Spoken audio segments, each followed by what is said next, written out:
보통 대답하고 사례나 근거를 말하고 끝날 수도 있지만 대답과 사례 근거를 말하는 것뿐만 아니라 지금 어떻게 해야지 상대방이 이익을 얻을 수가 있다는 것까지 같이 얘기해 줬을 때 질의응답이 좀 더 깊은 대화로 이어질 수 있거나 효율적인 대화가 된다는 이런 방식입니다.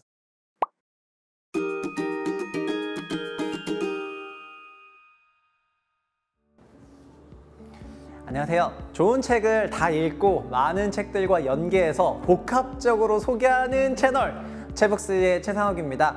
오늘 소개해드릴 책은 제목이 좀 긴데요. 빠르게 생각하고 똑똑하게 말하라! 줄여서 빠똑이라고 하는 책입니다. 보통 말하기 책이라고 하면 실용도서라고 생각을 하시고 잘 안 읽는 경향이 없지 않습니다. 저도 약간 그런 경향이 없지는 않았거든요. 우리가 책을 통해서 혹은 그런 문화 컨텐츠를 통해서 배우고 싶은 것이 약간 높은 레벨의 그런 문화다 보니까 실용서는 그보다는 좀 더 낮은 레벨이라고 생각하게 되는 경향이 있는 것 같습니다. 이거는 뭐 경향이 있다 이런 추측이 아니라 구별짓기라는 책을 쓴 부르디웨, 저희 채널에서 부르디웨이 책도 소개를 했었는데요. 거기서 나온 분석이었고 저도 굉장히 공감을 했습니다. 점점 더 높은 문화를 추구하는 것이 컨텐츠 산업의 전반적인 분위기였던 것 같고요. 그러면서 실용서가 조금 자리를 잃어가고 있는 것이 지난 몇 년간의 흐름이 아닌가 싶습니다. 보다 더 부연 설명이 필요하고 사고가 깊게 들어가야 한다는 것이 사회적으로 이제 그런 것이 좋다는 인식이 되면서 이런 문화에 대해서도 뭔가 달라진 사고관을 갖게 된 것이 이제 인간 본성이 되겠습니다. 그런데 저 개인적으로는 그런 실용서가 가격 대비 가치가 굉장히 높다 이런 생각을 한다는 걸 먼저 말씀을 드리겠고요. 저 역시 그런 실용서를 20대 후반에 짧은 1, 2년 기간에 200권 정도를 내리 읽으면서 당시 세이노 선생이 추천했던 책들을 순식간에 다 읽었었는데 그러면서 제가 일머리를 쌓는 데 도움을 많이 받았었거든요. 물론 사수가 있고 좋은 선배가 있고 집에서도 이제 좋은 가르침을 줄 수 있는 사람이 있다면 사실 상관없겠지만 사회생활을 하는 그런 초창기에 뭐 멘토도 적당하지 않고 일을 어떻게 잘하는지도 잘 모른다고 한다면은 실용서야말로 저를 굉장히 바꿔줄 수 있는 그런 책이라고 할 수가 있을 것 같습니다. 그래서 우리 채널에서 실용서를 좀 자주 소개해 드리려고 하는 것도 그런 맥락이고요. 저도 문화 컨텐츠 좋아해요. 예술도 좋아하고 그림도 좋아하고 과학기술 다 좋아하지만은 결국 실용서를 통해서 자기가 뭔가 바뀌고 그걸 통해서 어떤 경제적인 성과, 연봉이 됐던 뭐가 됐던 일에 대한 조직 내 평가 이런 게 바뀌게 되면은 그건 역시 정말 굉장히 가치가 큰 거다 그렇게 말씀드리겠습니다. 그렇다면 각서라고 책 내용으로 가보겠습니다. 이 책의 저자는 스탠퍼드에서 커뮤니케이션 분야에서 강의를 하고 있는 맷 에이브럼스의 작품입니다. 책 제목인 빠르게 생각하고 똑똑하게 말하라. 이거는 영어로는 Think Faster, 그 다음에 Talk Smarter 인데 이 내용으로 스탠퍼드에서 10년 넘는 인기 강의 자리를 차지하고 있다고 소개를 하고 있습니다. 그리고 테드라고 아시죠? 그 테드 톡 강연이 다 합치면 누적으로 5천만 뷰가 넘거든요. 상당히 임팩트가 큰 그런 숫자였습니다. 저자는 그 사람들 앞에서 말을 해야 하는데 불안으로 망쳐버린 그런 고등학교 때의 기억이 있고 그걸 토대로 다른 사람에게 이런 일이 생기지 않도록 돕는 일을 하게 되었다고 하면서 그 테드 영상도 시작을 하는데요. 그 커뮤니케이션 관련한 이런 일을 하게 된 계기도 굉장히 독특했던 것 같습니다. 그런데 그의 말하기는 현재는 뭐 스탠퍼드에서 굉장히 인기 있는 그런 강의가 됐다고 하고 학생들이 자기 수업 초창기 때는 지적받으면 막 얼굴 새빨개져가지고 말 못했었는데 현재는 뭐 능수능란하게 말을 하게 된다고 하면서 이렇게 스탠퍼드식 말하기를 내가 어떻게 가르치고 있고 여기 코어가 뭐다 이런 거를 이제 책으로 정리한 게 되겠습니다. 그럼 저자가 말하는 빠똑, 빠르고 똑똑하게 말하는 건 도대체 뭘까요? 그보다 그는 어떻게 말하기를 사람들한테 좀 바라는 걸까요? 책들이 뭐 이렇게 말해라, 저렇게 말해라 이런저런 조언들을 많이 하고 저 역시 뭐 글쓰기나 말하기 관련 책들을 그동안 좀 많이 읽었다고 할 수 있는데 이 책의 서평을 쓰신 분은 강원국 님이신데 글쓰기와 말하기의 한국 달인 중에 한 분이시죠. 저도 KBS에 갔다가 한번 뵀었었는데요. 강원국 님이 서평에서 뭐라고 했냐면은 자기가 번역서를 평가하는 기준은 우리 설정에 맞게 번역이 좀 잘 됐는지 그 다음 실용적인지 그런 부분들을 좀 평가를 하는데 그 기준에 너무 부합하기 때문에 자기가 책을 읽으면서 좀 무릎을 치는 부분이 많았다 이렇게 서평을 쓰셨고 저도 책을 읽고 나서는 되게 도움이 된다 이런 생각을 굉장히 많이 했고 특히 실용서라면 뭡니까? 도움이 돼야 될 거 아니에요. 근데 이 책은 생각하고 말하는 데 있어서 정말 도움이 되는 그 엣지가 있습니다. 그 엣지가 뭔지 이제 소개해 드리겠습니다. 책에서는요 대화를 구조화시키라는 말을 합니다. 또 제가 또 구조 성애자 아니겠습니까? 이 책에서 가장 마음에 들었던 부분이 또 그거고 바로 그게 엣지가 되겠습니다. 보통 축사나 건배사, 저는 예전에 축사 건배사 듣기만 했는데 요즘 어디 가면 가끔 해야 될 일이 있어가지고 대체 뭘 말해야 되나 막 이런 어마어마한 고민을 하는데, 축사나 건배사를 포함해서 질의응답, 아니면 남을 설득할 때, 아니면 일반적인 잡담을 할 때 등등 여러 가지 대화의 카테고리들이 있는데, 그런 대화들마다 어떤 식으로 구조화된 대화를 했을 때 상대방과 그 공감대, 소위 라포가 형성되는지를 책에서 설명을 하고 있습니다. 이 부분이 저한테 되게 참신했는데, 구조적인 부분이 책 뒤편에 나오거든요. 이런 대화는 이런 구조를 따라가는 좋다 하는 그 책 뒤편에 대화의 실습 사례들이 있고, 앞부분은 약간 이론서인데 제 영상은 일단 뒷부분부터 좀 설명을 해볼게요.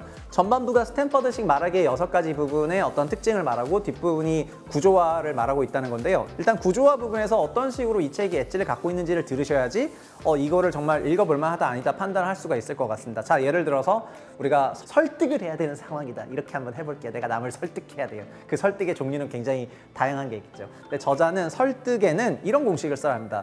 문제를 얘기하고 그 해결책을 얘기하고 상대방의 혜택을 얘기해라. 그래서 소위 문제, 해결책, 혜택 공식을 쓰라고 얘기합니다.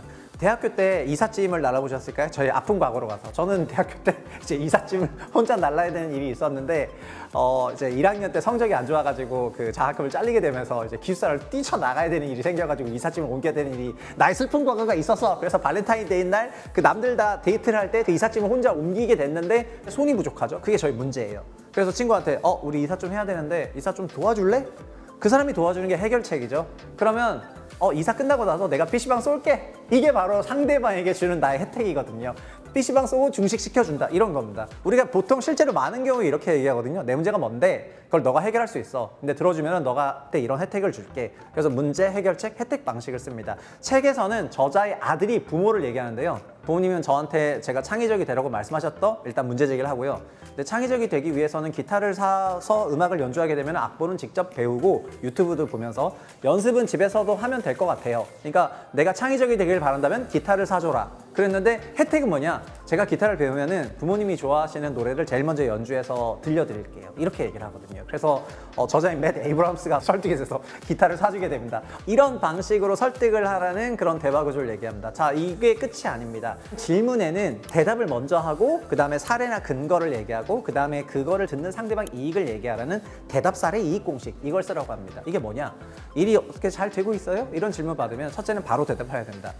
아닙니다. 늦어지고 있습니다. 둘째는 사례나 근거를 얘기합니다. 공급망에 문제가 생겨서 그렇습니다. 이렇게 얘기를 하고요. 셋째는 그 이익이라는 건데, 그래서 제가 추가 공급업체를 알아보고 조사를 했습니다. 이런 내용입니다. 그러니까 내가 추가적으로 어떤 무언가를 한 것이 상대방에게 도움이 된다는 것을 얘기를 하는 방식으로 이제 대답, 사례, 이익 이 방식으로 가라고 합니다. 보통 대답하고 사례나 근거를 말하고 끝날 수도 있지만, 대답과 사례, 근거를 말하는 것뿐만 아니라 지금 어떻게 해야지 상대방이 이익을 얻을 수가 있다는 것까지 같이 얘기해 줬을 때 질의응답이 좀 더 깊은 대화로 이어질 수 있거나 효율적인 대화가 된다는 이런 방식입니다. 사실 저자는 이런 방식으로 축사에서도 이제 공식을 얘기하고, 잡담에서도 공식을 얘기하고, 설득이라든가 아니면 질의응답에 대해서는 제가 방금 말씀드렸던 그런 공식이 있거든요. 또 면접장에서 어떻게 해야 되고 등등 굉장히 많은 대화의 실증 사례를 이 책 뒷부분에서 구조화해서 설명을 하고 있습니다. 그래서 제가 첫 부분의 전반부를 읽을 때는 막 그렇게 엄청 공감되진 않았었는데,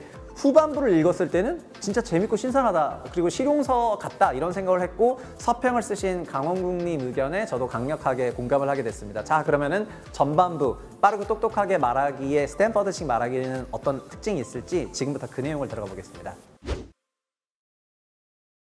스탠퍼드식 말하기는 총 6가지 특징이 있는데요. 첫 번째는 사실을 직시하라는 겁니다. 뭐냐면은 많은 사람들 앞에서 대화를 해야 되거나 발표를 해야 될 때는 긴장감이 흐른다는 겁니다.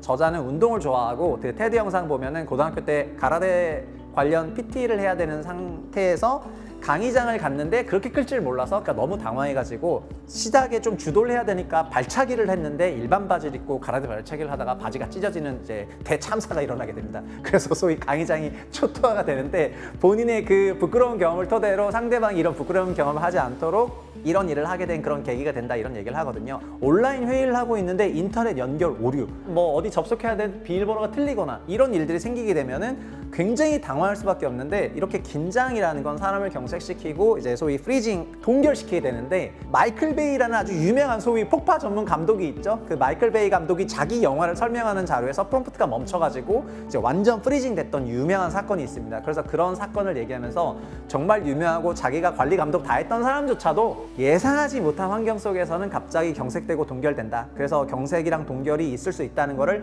일단 항상 인정을 해야 되고, 그런 상황이 왔다면 어떻게 해야 되냐면 심호흡을 크게 하고 그 다음에 이런 상황을 어쨌든 돌파하기 위한 물리적인 노력을 하라는 겁니다. 두 번째 특징이 뭐냐면요, 이런 말하기라는 거는 결국 상대방과 관계 맺기의 기회로 인식하라는 겁니다. 결국 말을 하는 게 내가 내 말만을 쏟아내는 것이 아니라 상대방과 이제 여러 가지를 얘기를 하는 거잖아요. 그리고 상대방과 대화를 하려면은 소위 전두엽이 열려 있어야 되는데요, 많은 사람들이 대화에 있어서 오토파일럿을 작동을 하거든요. 뭔 얘기냐면은 이거를 책에서는 휴리스틱이라 그래가지고 그냥 누가 무슨 얘기를 하면 그거 이거지? 누구나 생각하는 정답으로 곧바로 가버리고 깊은 몰입을 못하는 경우가 있는데, 그래서 저자는 틀린 이름 말하기 게임을 한번 해보라고 하는 겁니다. 가령 저는 최상욱이고 최부심 채널이죠. 화면을 보면서 저 최상욱이라는 이름이 아니라 저를 지칭하는 다른 이름 5개를 한번 연달아 대보세요. 하나, 둘, 셋, 넷, 5개의 틀린 이름을 대셨을까요? 5개의 다른 이름을 대기 위해서는 뇌의 전두엽이 작동을 해야 되거든요. 왜냐하면 제가 최상욱이라는 걸 알고 있기 때문에 정답을 얘기하는 거는 굉장히 휴리스틱이 작동하는 쉬운 대답인데, 저한테 다른 이름을 대기 위해선 전두엽이 작동을 해야 돼요. 오토파일럿, 휴리스틱이 지배하는 그런 대화가 아니라 집중하는 대화를 하기 위해서는 틀린 이름 대기를 준비해서 뇌를 완전 활성화시킨 다음에 대화하는 것이 굉장히 좋다, 이런 얘기입니다. 세 번째는 뭐냐면은 대화에 있어서 새로운 사고방식을 받아들이고 실수도 좀 감내하라는 겁니다. 그리고 말을 할 때 뭐 그렇지만 이런 그런 부정적인 단어보다는 뭐 맞아요, 근데 게다가 이러면서 어쨌든 말을 하다 보면 결국 무조건 실수가 있게 되거든요. 근데 그 실수가 와서 프리징 하지 마시고, 실수도 어차피 모든 대화의 연장이라고 생각하고 일단 내려놓으라, 이런 것이 이제 세 번째 특징입니다. 네 번째는 뭐냐? 잘 들어야 되는 경청입니다. 경청은 아무 말도 하지 않고 그냥 네 한번 말해봐라 이런 게 아니고, 전두엽을 활성화시킨 상태에서 상대방의 말을 잘 듣는 겁니다. 책에서 나오는 사례는 그 피그스 국가 사태가 있었는데요. 예전에 그리스가 문제가 됐을 때 아테네 앞에 해안을 매각해야 되는 일이 생겼는데, 그리스 의원들은 그 역사적인 해안 부지를 카타르에 매각을 해야 되는데 그게 싫었는데, 당시 그 협상에 자문을 했던 자문가가 이제 그 사람들의 마음을 조금 읽었죠. 상대방이 하는 말을 계속 경청하니까 그 마음이 느껴지더라는 거예요. 그러니까 정황적으로는 팔아야 되는데 본심은 팔기 싫었는데 그 본심을 읽어주길 원했던 사람이 필요했었는데, 그 전문 협상가가 그거를 읽어서 그 얘기를 해주게 되고 국회의원들이 그 매각건을 철회하게 되거든요. 결국 그거는 들어주면서 그런 일이 발생을 하게 된 겁니다. 다섯 번째 뭐냐면요, 제가 전반부에 설명드렸던 이야기의 구조화입니다. 그래서 사실 구조화가 이 책을 봐야 할 가장 큰 이유이고, 제가 이게 좋은 실용서라고 생각했던 근거가 되겠습니다. 마지막 여섯 번째는 듣는 이에게 초점을 맞추라는 겁니다. 사실은 대화를 한다는 거는 상대방이 이 대화에 왜 관심을 가져야 하는지, 어떻게 보면 상대방에게 어떤 이제 혜택을 줄 수 있는지, 그리고 그런 혜택을 통해 가지고 상대방을 설득을 하는 그런 과정인데, 이 챕터는 저한테도 되게 좀 시사성이 컸거든요. 우리 영상도 그렇습니다. 지금 채부심 채널을 보시는 분들 중에서 채북스 영상을 보시는 분들이 있고 안 보시는 분들도 있겠지만, 또 이 영상을 끝까지 보실 분도 있고 안 보실 분도 있을 겁니다. 그러나 저는 이 영상 내내 이 영상을 왜 끝까지 봐야 되는지를 설득을 하면서 이거를 진행을 하게 되는 거거든요. 지금은 상호 간에 실시간으로 인터랙션이 일어나진 않지만, 결국 제가 하려고 싶어하는 그런 메시지를 상대방에게 공감이 되도록 만들기 위해서는 제가 데이터를 쓰든 아니면 감정을 쓰든 들어달라 이렇게 뭐 감정을 해가지고 뭐 국어를 하든 뭘 하든 결국은 이런 것들이 전달돼야 되는데, 상대방을 위해 가지고요. 그래서 대화는 일방적인 것이 아니라 복합적으로 이루어진다, 그런 이제 특징을 갖고 있습니다. 그러면은 저는 지금까지 설명드린 것을 토대로 이 빠르게 생각하고 똑똑하게 말하라라는 책을 쓴 이 핵심 내용들은 얼추 다 전달했습니다. 스탠퍼드식 말하기 6가지 특징들이 전반부에 나오고, 그리고 후반부에는 구조화를 통해서 그런 사례들이 많이 나오게 됩니다. 보통 실용서들의 대화의 사례들은 외국 이름이 나오기 때문에 우리나라 정서에 좀 안 맞을 수도 있는데, 외국 이름이나 이런 부분만 그냥 한글 이름으로 바꿔가지고 읽을 때도 이제 전두엽을 쓰면서 살짝 읽으면은 엄청 공감이 많이 되거든요. 이 뒷부분에 있는 구조와 사례를 좀 내재화 시켜가지고 어떤 부분을 얘기를 할 때 그걸 바꾸게 된다면은, 여러분 교육이라는 게 다른 게 아닙니다. 공자가 말한 것도 그런 부분 아니겠습니까? 내가 배운 것을 또 익혀야 되는 건데요. 익히게 되면은 변화가 만들어지게 됩니다. 그리고 변화가 만들어진다는 것은 그 값을 매기기 어려운 굉장히 큰 가치가 되겠습니다. 책을 통해서 읽은 그런 교양을 통해서 나의 그 지성이라든가 감성을 풍성하게 하는 것도 좋고, 그리고 실용서를 통해서 내가 정말 바뀌게 된다면 엄청난 가치가 있는 거다라는 그런 생각을 하셨으면 좋겠습니다. 그래서 오늘 채북스에서는 빠르게 생각하고 똑똑하게 말하라, 맷 에이브라햄스 저자의 책을 소개를 해드렸고요. 다음 시간에도 좋은 책으로 찾아뵙겠습니다. 감사합니다.